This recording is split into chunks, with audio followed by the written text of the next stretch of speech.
Welcome to the war narrative where wars become stories. Winter 1916. Verdun lay frozen under a pale gray sky, quiet as a church made of stone and ice. The Meuse River moved slowly between the hills like a thin scar. Soldiers stood guard in the silence, stomping their boots to stay warm. They didn't know that beneath that calm, history was about to change. To them, Verdun could not be beaten. It was a fortress too strong to fall. But far to the north in Berlin, another man looked at those same hills with cold eyes. General Erich von Falkenhayn, chief of the German army leaders, believed that France could not be destroyed by taking it over, but she could be bled to death. His plan, cold in thinking and cruel in design, was called Operation Gericht, Judgment. Verdun, he decided, would be the place where France would sacrifice itself. It was a plan not made for winning, but for wearing France down. Falkenhayn imagined a trap that would force the French to defend a place they could not afford to lose, throwing their men into the fire until nothing was left. "We will make them come to us," he told his officers. "We will grind them down where they stand." The target had to be meaningful, close enough to Paris to hurt their pride, but strong enough to guarantee a long defense. Verdun was perfect. Inside France, people believed they were safe. The forts surrounding Verdun, Douaumont, Vaux, Sauville, were considered impossible to capture.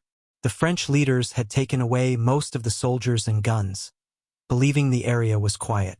Officers sent reports about German movement, but got no answers. The fog made it hard to see. Routine made them careless. Colonel Émile Driant, an experienced soldier from old wars, sensed the danger. "The quiet," he wrote to his wife, "feels like the silence before a funeral."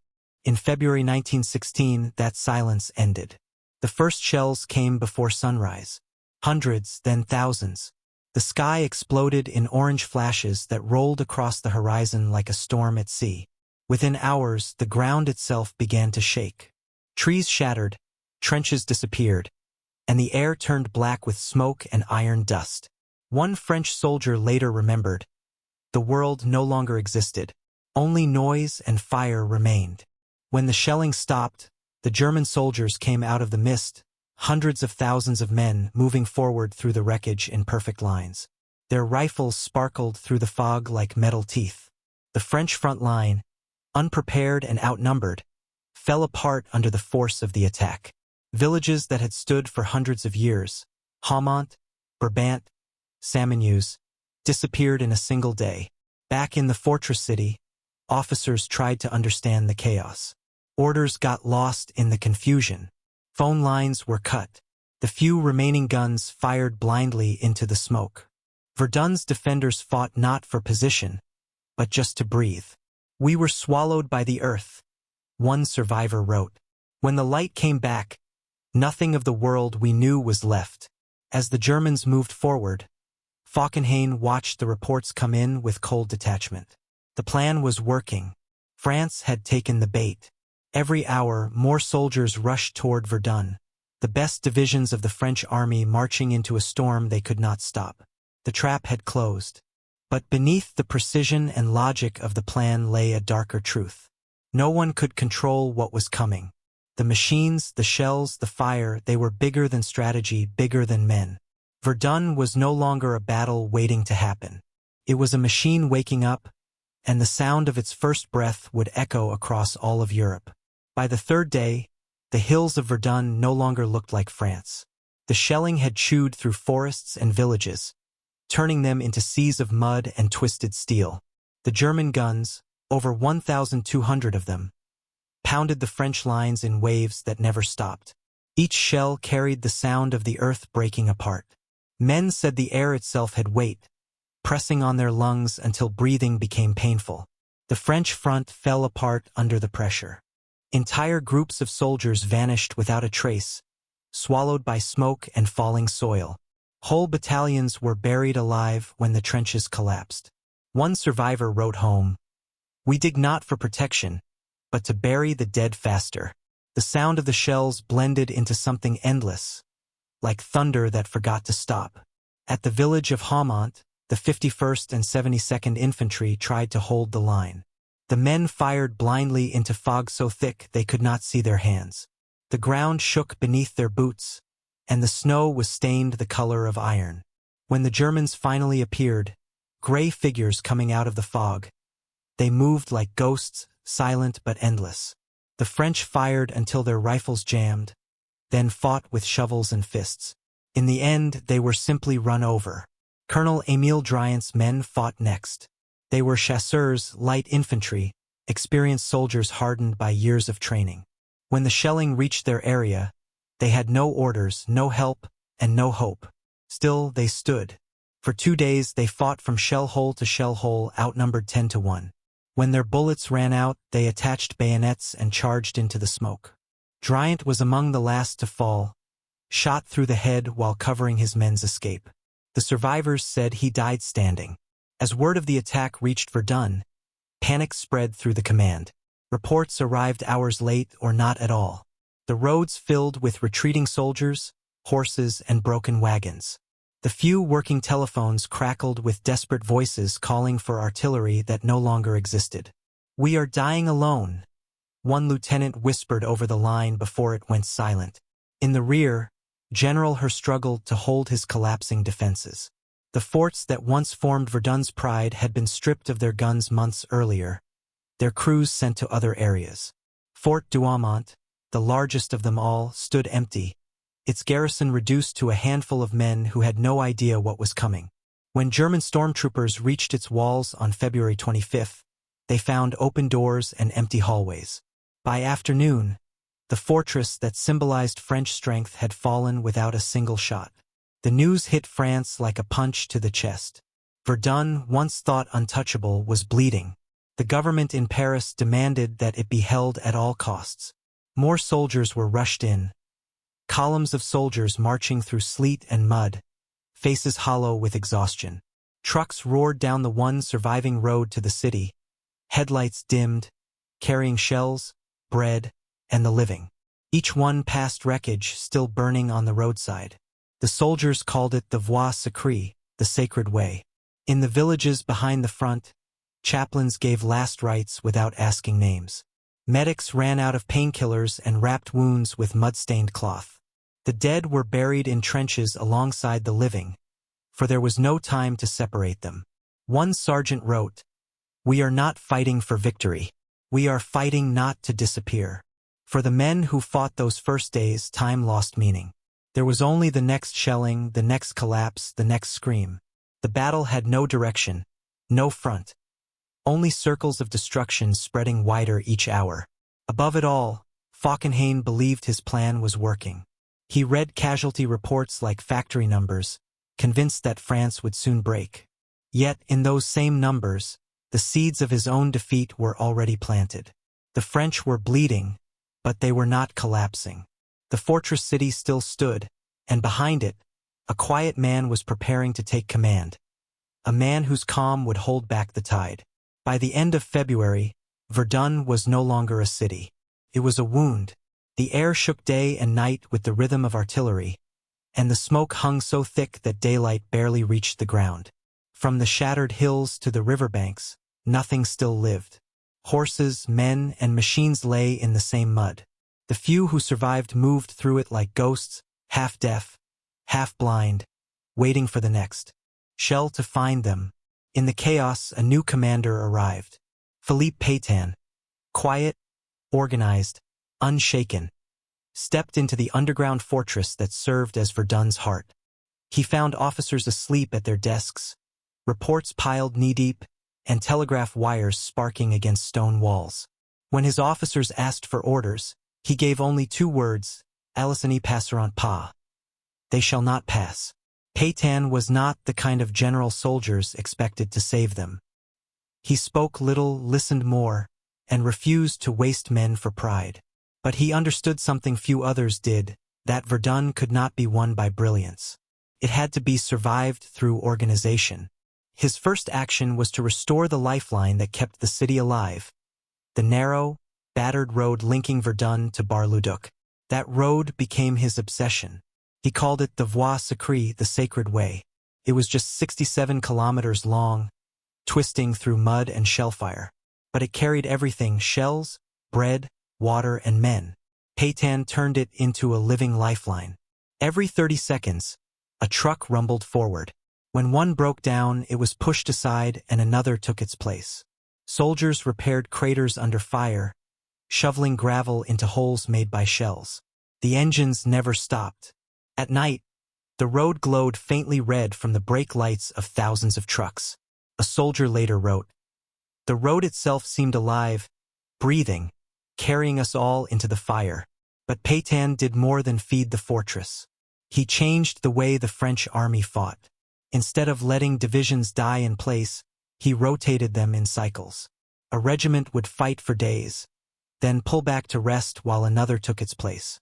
It was called the Noria, the water wheel. Slowly, the burden of Verdun spread across all of France.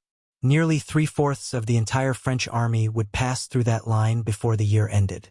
Each man carried home a piece of Verdun in his silence.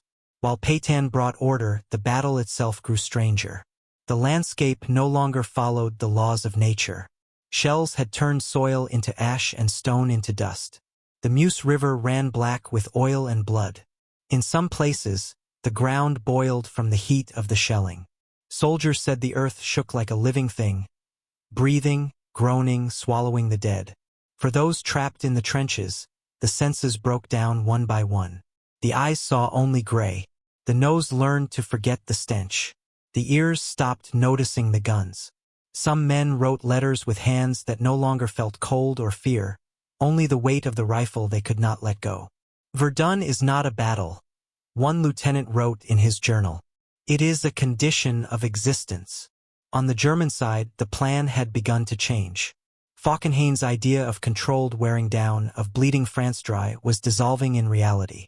Every kilometer gained demanded another river of blood. The land itself fought back against conquest. Supply lines stretched thin, and men collapsed from exhaustion long before reaching the front.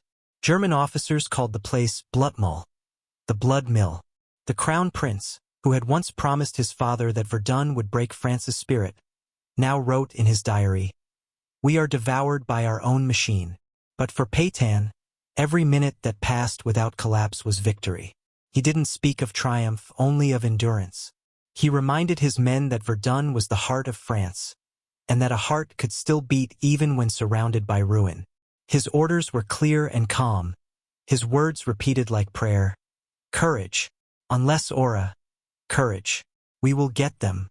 The soldiers believed him. They had no choice. In the tunnels of the fortress, under the rumble of distant guns, men whispered his name like a promise. Pétain was not fighting for glory or land. He was fighting to keep Verdun breathing. By March, the Germans still moved forward, but slower. Their speed was fading, drowned in the mud they had created. Verdun, the fortress meant to fall quickly, had become something else. Entirely a trap. A trap that ate not only the French, but the very army that had built it. March 1916. Verdun had become a living storm. For weeks, day and night, the German artillery rained down fire without pause. The sky itself seemed to burn. The thunder of guns rolled like the heartbeat of a dying world. Men no longer measured time by sunrise or sunset, but by shellings. The brief silences between them felt like hours of mercy. On both sides of the Meuse, the ground dissolved under the weight of shells. Hills flattened, forests disappeared, and the air shimmered with dust. The French front lines were little more than strings of craters connected by mud and corpses. Soldiers who once feared death now feared losing their minds. The constant noise cracked something inside them. They said the earth no longer sounded like thunder, but like an endless scream. Yet through that chaos, Pétain's calm voice held. From his headquarters beneath Verdun citadel, he sent simple, steady orders. Hold the line, repair the road, rotate the men. He turned endurance into rhythm, survival into routine. When supplies ran low, he rode to the sacred way himself, standing in the cold rain as convoys passed. Drivers saluted him with hands wrapped in rags. To them, he was not just a general. He was proof that someone above the mud still cared. Every soldier who came to Verdun carried the same fear, that he would never leave. Some were barely 18, others experienced soldiers from the Marne. They wrote home about the same things. Mud that reached their knees, rats the size of cats, and the smell that stuck to their skin no matter how they washed. The air tastes of metal, one wrote. Even when you eat, it feels like you're swallowing smoke. On March 6th, the Germans attacked again, this time for the Western Heights, Mort and Côte 304.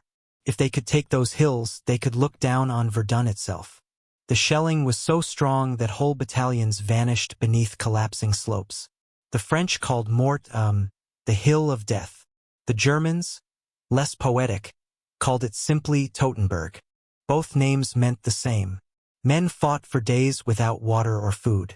Positions changed hands 5 times in a single night. Shells dug up the dead faster than they could be buried, and the wounded crawled into shell holes beside the corpses to escape the next blast. It was not war, a German private wrote. It was the earth opening to eat us.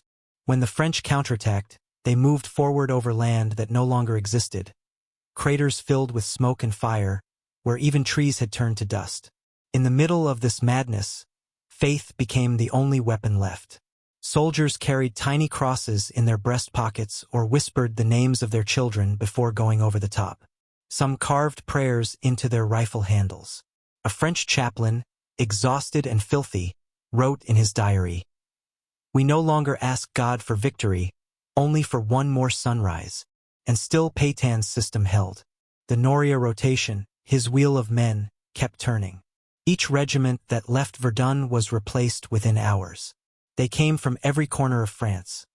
Miners from the north, farmers from the Loire, clerks from Paris, and all of them left something behind. The nation itself was flowing through Verdun piece by piece, as if France were feeding her own heart with her own blood. But on the German side, Falkenhayn's theory was falling apart. His army was bleeding almost as fast as the French. For every fortress taken, a division was spent. Officers wrote that morale was crumbling. The men could not stand the sight of the wounded convoys or the smell of the battlefield. They called Verdun Die Blood Pump, the blood pump. The Crown Prince commanding the Fifth Army confessed to his father that they were trapped. "We hold the enemy in our claws," he wrote, "but we cannot let go without losing our own hands." By April, the battle had become a paradox. Both sides convinced they were winning because neither could stop.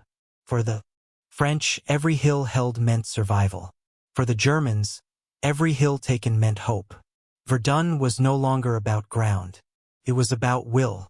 And as long as Pétain's orders flowed down the sacred way, France refused to die. In the rare moments between shellings, when the guns fell silent and the mist rolled in, soldiers could hear birds for the first time in weeks. The sound was so fragile, so strange amid the ruins that men cried quietly in their trenches. For a heartbeat, the world felt alive again. Then the next shell fell and Verdun returned to fire. By late March, Verdun had swallowed everything but the will to keep going. The left bank of the Meuse, those grim hills of Mort and Côte 304, had become the furnace of the battle. Every shell that fell there seemed to strike the same ground again and again until the earth itself forgot its shape. Nothing green remained. No birds, no trees, no life. Only smoke drifting across a world reduced to bone and mud. The Germans believed these heights held the key to Verdun. From them, their artillery could control the French positions across the river. Falkenhayn poured everything he had into the attack. Thousands of men, millions of shells, the full weight of his empire. The French, under Pétain's quiet command, were told to hold, no matter the cost. And so both sides climbed the same ruined hills day after day into the same hell. The shelling began before dawn. For 6 hours, the sky flickered like lightning as shells rained down without pause. The air became a solid thing, thick, choking, filled with dust and fire. When the guns fell silent, a deeper terror began. From the fog rose figures, gray and black, the shapes of men moving forward through smoke so thick they seemed to appear out of nowhere. The French opened fire, rifles shaking in their hands. The bullets cut through mist and screams alike. And then, as always, the shelling began again. One soldier from Lorraine wrote in his notebook, "It is not a hill. It is a pit where God has forgotten his children." His friend beside him was hit moments later, disappearing into the mud. Another from Bavaria scribbled a line in his journal before being sent forward. "We live like moles and die like flies. The rain never stops. The earth stinks of metal and men." Letters like these never reached their homes. They were found later, soaked in blood, sealed forever in the mud that had become their grave. The fighting for Mort was beyond strategy. The hills changed hands so many times that no one knew who held them anymore. Men moved forward, pulled back, and moved forward again, sometimes crossing the same crater 5 times in a single day. Trenches vanished under the shelling, and maps became useless. Commanders gave up trying to count the dead. The French said the hill moaned at night, as if the ground itself remembered the pain. Inside Verdun, Pétain listened to the reports in silence. Thousands gone in hours, entire units wiped out. Yet his voice, when it came, was steady. "Hold fast," he said. "You are France." Those words spread along the trenches like a heartbeat. The soldiers repeated them to each other in the dark, not because they believed they would live, but because it gave their suffering meaning. The road behind them, the sacred way, still pulsed with life.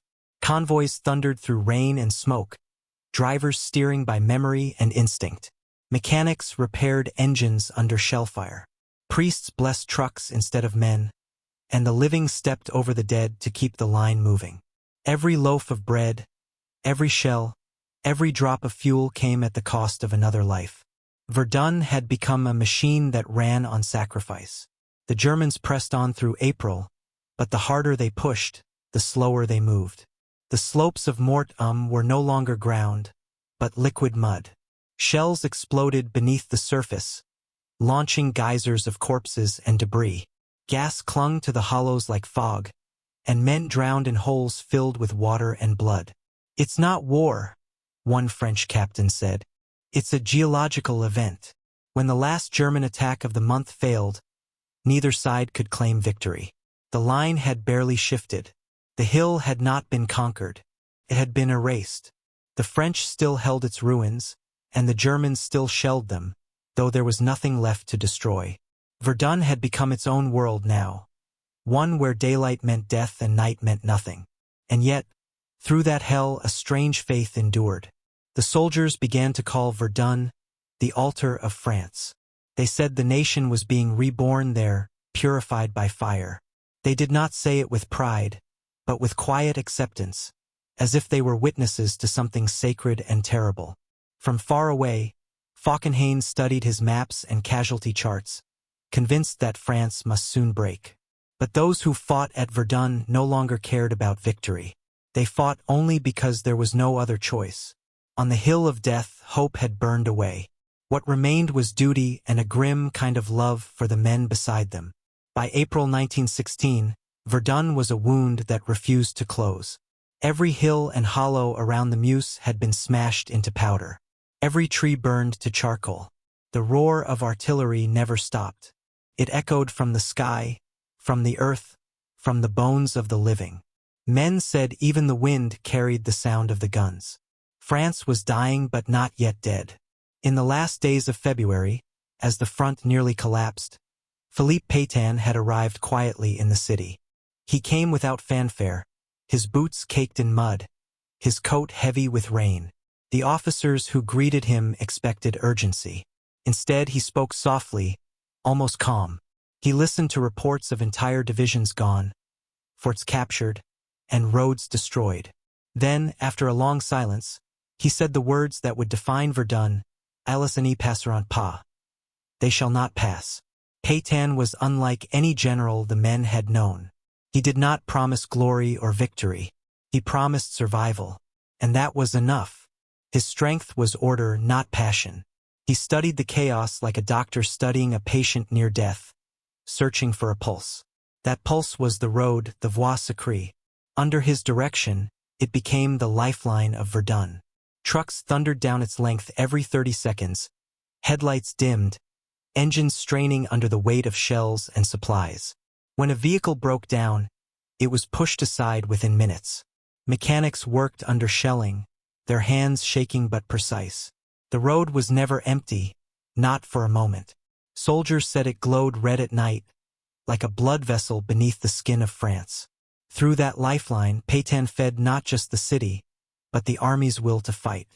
He set up a rotation system, the Noria, that moved units in and out of the line before they broke.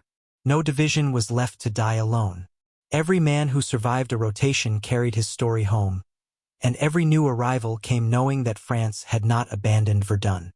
In time, 3/4 of the entire French army would serve there. Verdun became the test through which the nation passed. Pétain's leadership was not built on speeches but on presence. He visited the front himself, walking among the trenches, speaking to soldiers by name. He asked about their food, their boots, their sleep. He carried cigarettes in his coat and handed them out without ceremony. "How are you holding up?" he would ask. And the men, filthy and half-mad, would straighten their backs before answering. To them, he was not just a general. He was proof that France still existed above the mud. As spring deepened, the Germans continued their attack. The hills of Mort and Côte 304 were still on fire, their soil reduced to fine ash. The shellings came in endless waves, shaking even the ground beneath Pétain's headquarters. Yet he refused to retreat. He believed Verdun had become something larger than a battle. It was a test of endurance, a duel of national wills, and endurance, he believed, was France's truest strength. For every shell the Germans fired, the French answered with one of their spotter planes buzzed over the valley, their wings shimmering in the smoke. Beneath them, gunners worked with machine precision, firing until their hands bled. The sky flashed with constant fire, day merging into night. "We are no longer men," one soldier wrote. "We are tools of the guns." In this hell, Pétain's calm became legend. His staff described him as a man carved from stone. Even when news arrived that forts had fallen and villages were gone, he merely adjusted his plans. He moved men like pieces on a chessboard, not with coldness, but with discipline. For him, every delay, every hour held was a victory measured in survival. By May, the tide of the German attack was slowing. The enemy's strength was being eaten by the same fire it had unleashed. Falkenhayn's machine of destruction had begun to eat itself. Verdun was no longer just France's agony. It was Germany's too. One French officer wrote, "We are winning nothing, but we are losing less." It was the only kind of victory left. In the trenches, men still died by the thousands, but they did not break. The sacred way still flowed. The Noria still turned. And in the heart of that storm, Pétain's promise still held, "Ils ne passeront pas." They shall not pass. Because Verdun was not a place anymore. It was a state of mind, a heartbeat that refused to stop. By late April, Verdun had become more than a battlefield. It was a pit that ate everything sent into it. The left bank of the Meuse, where Mort and Côte 304 rose like broken teeth from the mud, had turned into the center of the storm. The air shook constantly, filled with the roar of shells that seemed to come from every direction at once. Smoke hid the sun. The ground shook even when the guns were silent. The Germans threw their full strength against those hills, believing they were the last barrier before Verdun itself.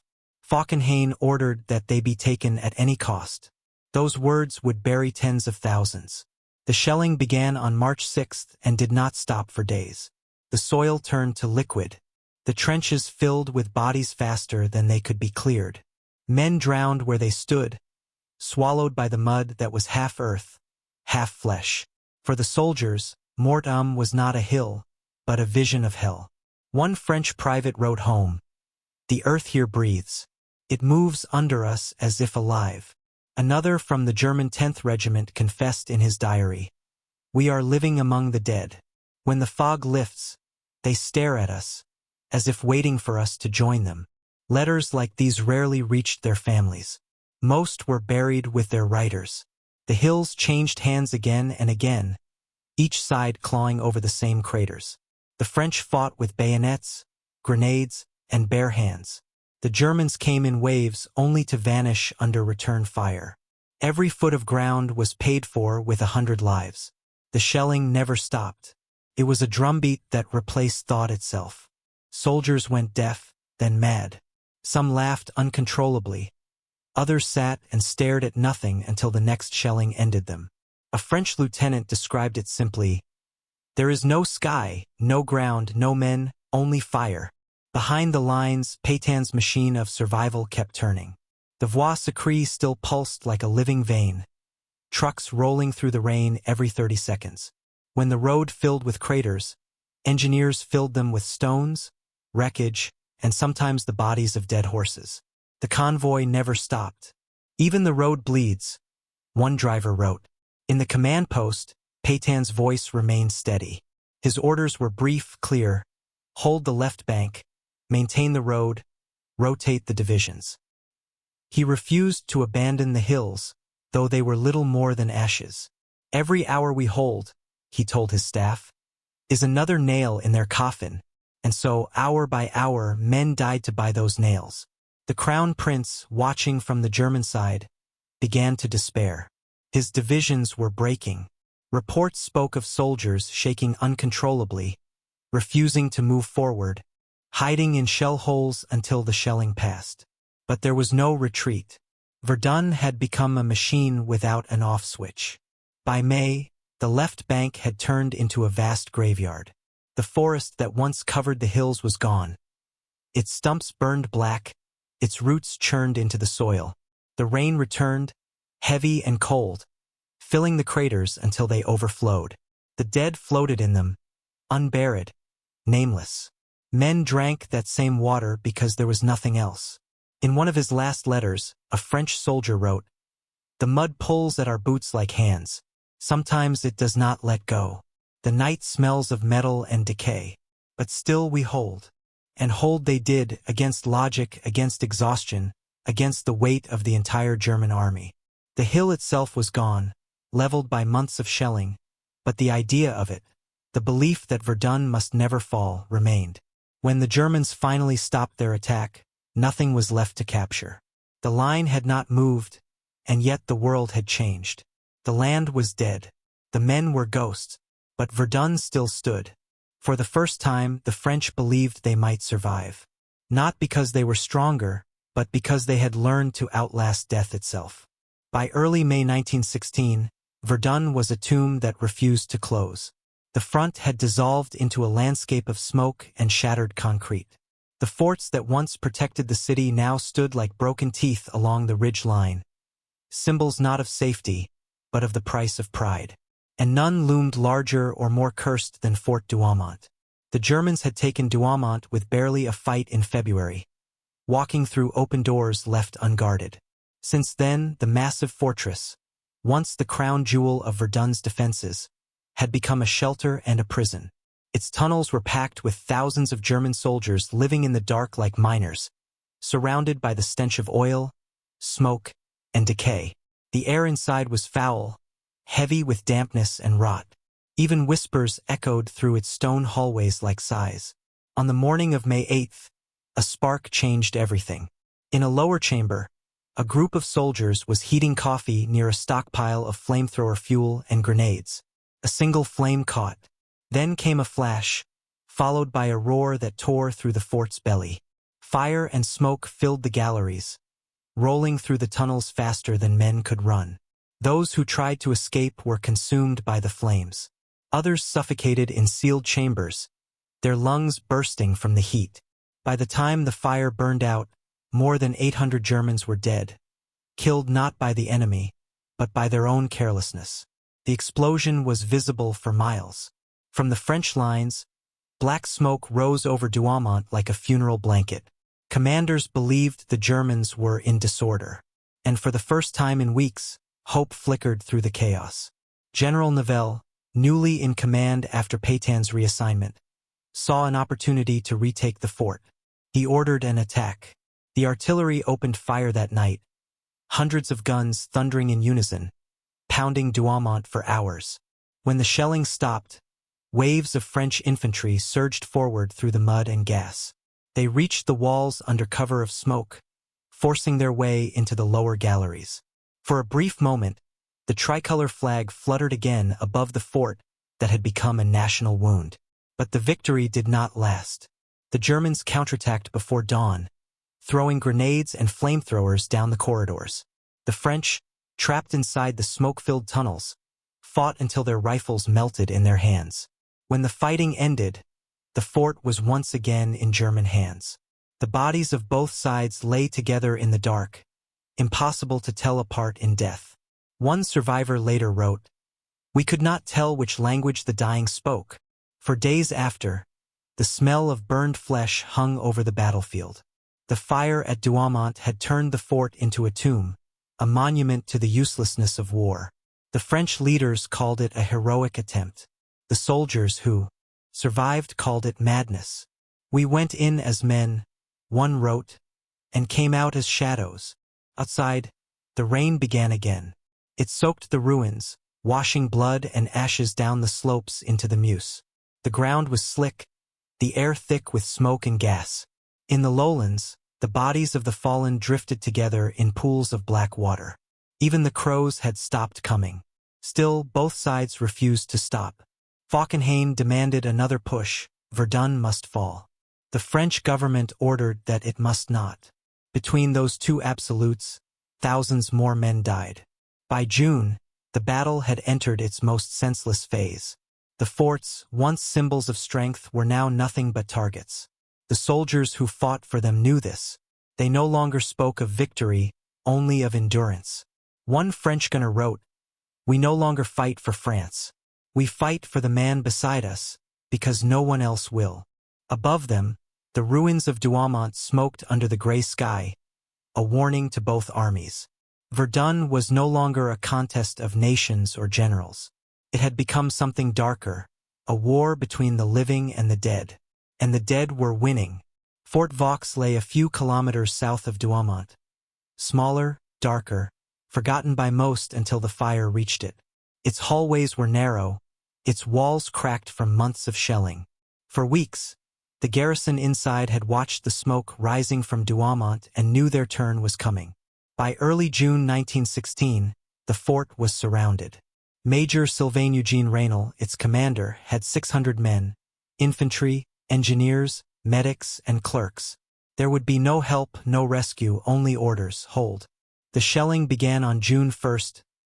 German artillery struck with such accuracy that parts of the fort collapsed in on themselves. Stones rained from the ceilings, lamps shattered. The air filled with dust and gas until breathing became agony. "We could taste the stone," one defender wrote. "The walls were dissolving around us." The men moved through the darkness, coughing blood, the light from their candles trembling like dying stars. The first attack came on June 2nd. German stormtroopers moved forward through smoke and fire, carrying flamethrowers and grenades. They broke through the outer defenses, but Raynal's men met them in the tunnels, fighting in total darkness. Bayonets flashed against helmets. Grenades rolled down the hallways. Screams echoed off the walls. The French held. When the fighting stopped, the floor was slick with oil and blood. The men sat among the bodies and reloaded in silence. As days passed, their world shrank. The shelling destroyed the ventilation shafts. Smoke and heat built up inside. The temperature rose above 40 degrees Celsius. Water ran out. Men licked moisture from the walls, shared drops from canteens, and passed buckets of urine for the wounded to wet their lips. When communications failed, Raynal released his last carrier pigeon, numbered 787-15. Its message read, "We are still holding, but without water. It will soon be the end." The bird reached Verdun, half blind and dying from gas exposure. The French awarded it the Legion of Honor, the only pigeon ever to receive it. Inside the fort, sanity began to fray. Some soldiers screamed for water, clawing at the walls. Others whispered prayers, their voices faint in the heat. The wounded begged to be shot rather than left behind. "There are no heroes here," Raynal wrote in his notebook. "Only men who refuse to die thirsty." On June 5th, the Germans broke through the main gallery. They poured fire through the tunnels, flamethrowers lighting the darkness like the mouth of hell. The defenders fell back chamber by chamber, retreating deeper underground. By June 7th, only a handful of men were still able to fight. Raynal, exhausted, his uniform soaked in sweat and soot, gathered them in the command post. He gave his last order, cease fire. The Germans who entered found him sitting among the wounded, revolver still in hand, surrounded by the bodies of his men. The Crown Prince himself visited the fort the next day and, in rare respect, sent Raynal a sword to replace the one he had broken in battle. Even the enemy could not deny what he had done. When news reached France, it was received like gospel. Newspapers printed Raynal's name beside words like honor and sacrifice. The army spoke of Fort Vaux as if it were a cathedral of courage. But for those who had fought there, it was simply a tomb. They had not won, but they had not surrendered their humanity. Outside, the battle continued as if nothing had changed. The Germans prepared to move on the next fortress, Sauville, the last before Verdun itself. Falkenhayn believed the French could not endure another blow. But he was wrong. Verdun had learned to survive on defiance alone. The men who escaped Fort Vaux were carried down the sacred way in silence. Their faces were burned, their lips cracked and bleeding. When asked how long they had lasted, one of them whispered, 6 days. Then, after a pause, he added, an eternity. Fort Vaux had fallen, but it had given France something no victory could, a story. In a war that had forgotten the meaning of heroism, it reminded the world that courage could still exist in the dark. By mid-June 1916, Verdun was no longer a place. It was a state of madness that had spread through both armies. The hills were stripped bare, the trees gone, the soil churned to dust. The Meuse Valley glowed at night with the flash of endless shelling, a horizon of fire that never moved. Men who entered Verdun no longer believed they would leave. Those who did were silent, as if the language to describe it had died somewhere in the smoke. The Germans pressed on. After Fort Vaux fell, they turned their guns toward Sauville, the last height before Verdun itself. The attack began with phosgene gas, invisible clouds that drifted over the French trenches in the early hours of June 22nd. Men woke choking, clawing at their throats, their eyes bleeding. Whole companies collapsed without firing a shot. Those who survived staggered through the fog, vomiting and blind, guided only by the sound of their own coughing. The air itself kills us, one soldier wrote before collapsing on his page. Still, the French line held. Pétain's careful rotations kept the army from breaking, even as every new division arrived weaker than the one before. The Voix Sacrée thundered night and day, trucks grinding over the stones like the pulse of a dying body. Drivers tied scarves over their faces to keep out the dust and the stench. Mechanics worked by lantern light beside piles of wrecked vehicles. The road was never silent, not once. Behind the front, in the hospitals of Bar-le-Duc, the wounded filled every hallway. Doctors amputated by the hundreds each day.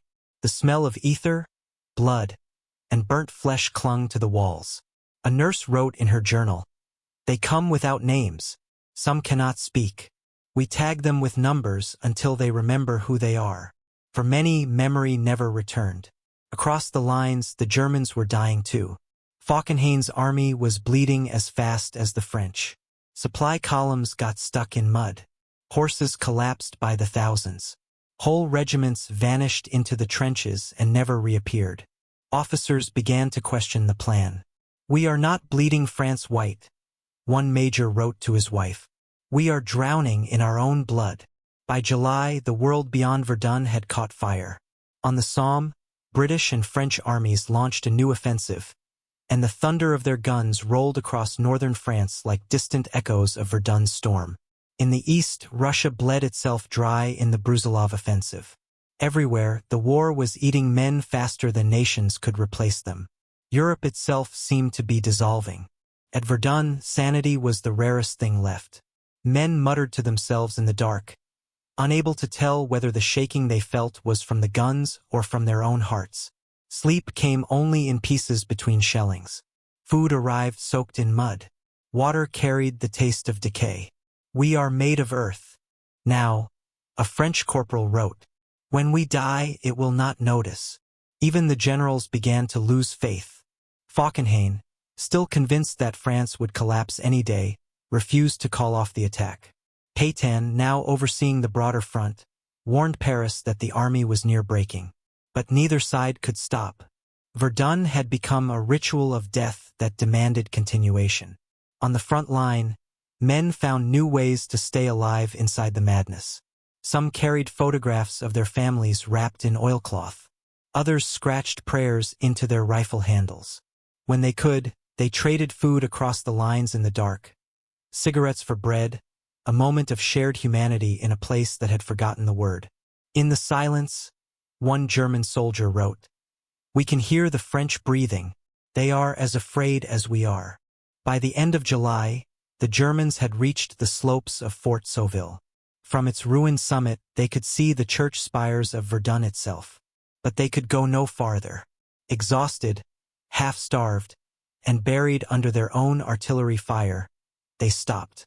The French counterattacked and pushed them back down the hill. Verdun, though barely alive, had not fallen. It was at that moment that the meaning of the battle changed. Verdun was no longer about victory.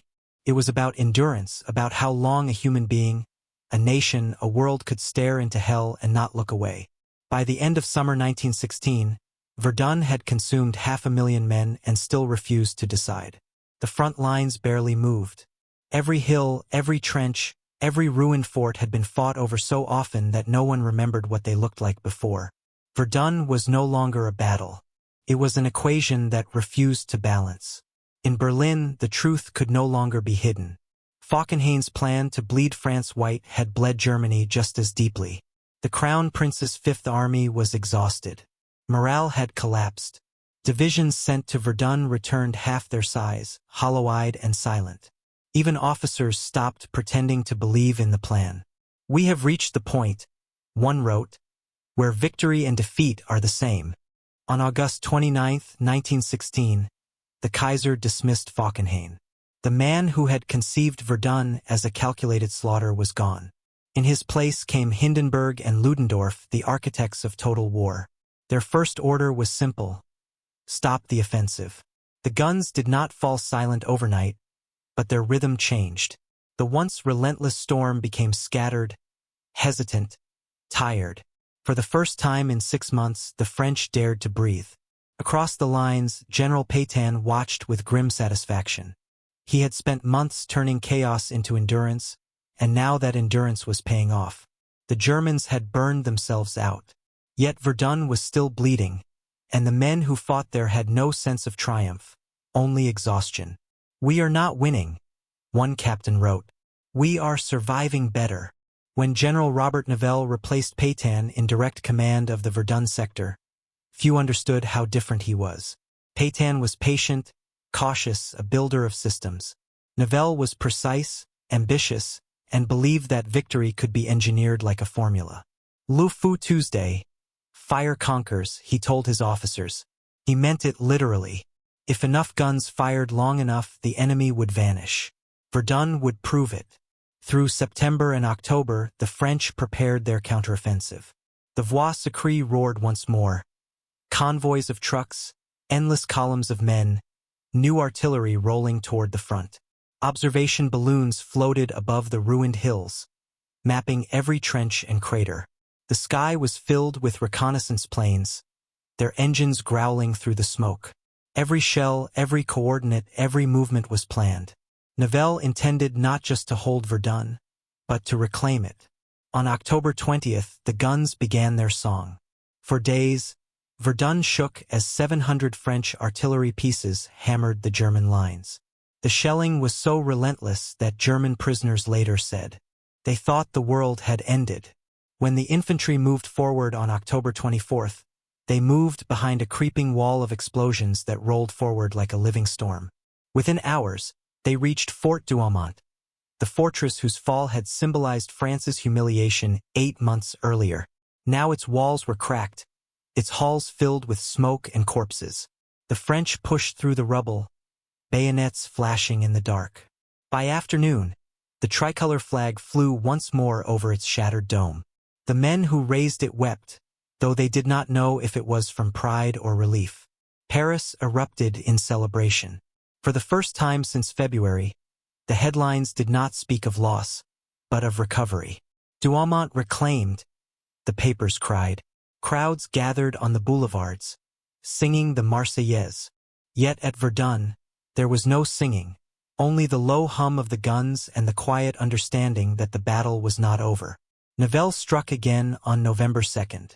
After another brutal shelling, Fort Vaux was retaken. The French soldiers who entered found only ghosts. Names scratched into the walls, the smell of mold and ashes, and the silence of a place that had already died once. The fort was empty, one man wrote, but it felt alive. We could still feel them here. The ones who fought, the ones who thirsted. For the Germans, it was the beginning of the end. Their lines were collapsing. Their soldiers fought without faith or purpose. The Crown Prince wrote in his diary, "Verdun has become a black memory. We have gained nothing but death." The dream of breaking France had vanished into the mud. By December, the French had regained nearly all the ground lost since February. The front had stabilized. The fire still burned, but the wind was changing. Verdun, once a symbol of despair, was now a monument to survival. As the snow began to fall, a soldier from Normandy wrote in his diary, "We thought we were defending Verdun, but now I see Verdun was defending us." The world beyond the Meuse kept fighting, the Somme, the Isonzo, the endless fronts. But Verdun had already shown what the new century of war would mean. It would not be decided by strategy or courage, but by who could endure longest in the dark. Winter came to Verdun like a quiet executioner. The smoke thinned, the mud hardened into ice, and the guns fell silent, only for new ones to begin again. The hills that once glowed red with fire now stood gray and skeletal, crowned by snow and ruin. Yet through the silence, a new rhythm began to rise. It was the sound of France returning. After 10 months of agony, the French army was no longer the same force that had begun the battle. It was leaner, harder, stripped of illusion. Under Nivelle's command, the army had turned endurance into method. No longer reacting to the enemy, they now controlled the rhythm of the war. The motto had changed. Ils ne passeront pas, they shall not pass at Becaume, nous les reprendrons, we shall take it back. By mid-December 1916, Nivelle prepared the final push to reclaim the last of Verdun's lost ground. He had reorganized the artillery, improved the supply lines, and learned every contour of the ruined landscape. It was no longer a blind slaughter. It was a calculated storm. The goal was simple: destroy the remaining German positions on the right bank and erase the humiliation of February once and for all. On the morning of December 15th, Verdun awoke once more to thunder. 800 French guns opened fire in perfect synchronization, their flashes turning the dawn sky to gold and ash. The earth trembled for hours. The German trenches, already crumbling, simply disappeared. When the shelling stopped, waves of French infantry moved forward, fresh, disciplined, and filled with a strange calm. They moved behind a creeping barrage, their boots crunching through the frost, stepping over the bones of friends and enemies alike. Machine guns rattled weakly in reply, but the defenders were broken. The German front collapsed in less than 2 days. Villages that had been nothing but names on a map, Bezenvaux, Louvemont, Hardemont, were retaken. By December 18th, the French had reached their original lines. Verdun was whole again. This time there were no cheers. The soldiers did not raise their rifles or sing. They simply stood in the snow, staring at the ruins that had once been their homeland's pride. The forts were gutted, the forest gone, the rivers poisoned with oil and ash. "We have returned," one sergeant said quietly. "But there's nothing left to return to." In Paris, newspapers called it a victory. The politicians declared Verdun saved. Pétain was promoted. Nivelle hailed as a genius. The tricolor flew from every window. But among the men who had fought there, victory was a word that no longer meant anything. They had not conquered. They had endured. One artilleryman wrote home, "We are ghosts walking through what was once France. The ground is sick. The trees are dead. Even the birds avoid this place." Another described the silence that followed the battle. No gunfire, no orders, just wind moving through ruins that smell of iron. And yet, beneath that silence, something deeper stirred. A quiet pride, the knowledge that France had not broken. Verdun had tested the nation's limits and found them unshakable. It was not triumph that the soldiers carried home, but certainty. That courage was not noise but persistence. Not the act of killing, but of surviving when every reason to live had been stripped away. The Germans withdrew northward, leaving behind their dead and their disbelief. The Crown Prince called Verdun a cemetery of honor. To the French, it was sacred ground. Priests came to bless the ruins, and families traveled hundreds of miles to search for the names of the missing, though there were few names left to find. When the last guns fell silent, snow began to fall again, soft and white over the blackened soil. The snow did what neither army could. It covered everything. For a few weeks, Verdun looked peaceful again. But those who had been there knew better. Beneath that white silence lay the bones of 300,000 men. The world would remember Verdun as a victory, but those who fought it would remember something else. The price of being human in a war that had forgotten humanity. When the guns finally stopped in December 1916, Verdun was silent for the first time in nearly a year. The silence was not peace. It was exhaustion. It lay heavy over the hills, over the forest that no longer existed, over the trenches filled with mud and the unnamed dead. Verdun had survived, but what remained of it was barely a place. It was a wound carved into the earth, still bleeding long after the fighting had ceased. More than 300,000 men were dead and nearly twice as many wounded. The rivers ran brown with soil and blood. The air reeked of iron and decay. Even the birds refused to return. When the spring thaw came, the ground shifted, and the bones of the fallen surfaced like seeds breaking through the soil. Entire villages had vanished, destroyed so completely that they were never rebuilt. On French maps, they would forever carry the same epitaph: died for France. And yet somehow Verdun became more than ruin for the French people. It became a symbol of endurance, of defiance, of the refusal to surrender even when reason itself demanded it. Verdun is not a victory, one veteran said. It is proof that we did not die in vain. Across France, mothers whispered the word Verdun as a prayer and a curse. Schoolchildren learned its name before they learned the Marne or the Somme. In the years to come, the soldiers who had survived it would march again. Some in parades, others back to the front lines in another war that the world swore would never come. But they carried Verdun with them always. For the Germans, Verdun was something darker, a mirror they did not wish to look into. It had begun as their plan to break France's spirit, but it ended as a lesson in their own mortality. Falkenhayn's logic of attrition, the idea that war could be won through calculated bloodletting, died at Verdun. Proved that industrial war had no victors, only survivors. After the armistice, the battlefield was left untouched. It was too dangerous to rebuild, too sacred to erase. When the French government declared the area Zone Rouge, Red Zone, it meant it literally. Red with rust, red with bodies, red with the memory of what humanity could do to itself. A single ossuary was built at Douaumont, its tower rising above the shattered horizon. Inside, the bones of 130,000 unidentified soldiers, French and German alike, lie side by side. No flags, no names, no ranks, only bones. Visitors today describe Verdun as eerily quiet.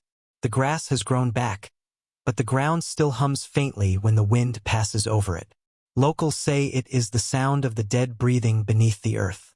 Every year, wild poppies bloom along the old trenches, red as blood, fragile as memory. But Verdun's legacy is not just in the soil. It lives in the way we understand war itself. It taught the world that modern battle is not glory, but machinery. That courage can coexist with futility, and that endurance can be both a virtue and a tragedy. It revealed that nations, like men, can survive wounds they should not have survived, and that survival alone can sometimes be victory enough. In the years after the Great War, one French soldier returned to the battlefield. He found the spot where his company had been wiped out and stood there for hours, saying nothing. When asked why he came back, he answered softly, Because they are still here. Verdun never left those who fought there. It never left France. It never left the world. It remains even now the place where humanity learned just how much suffering it could endure before breaking, and how, somehow, it did not break. Verdun was not won. It was endured.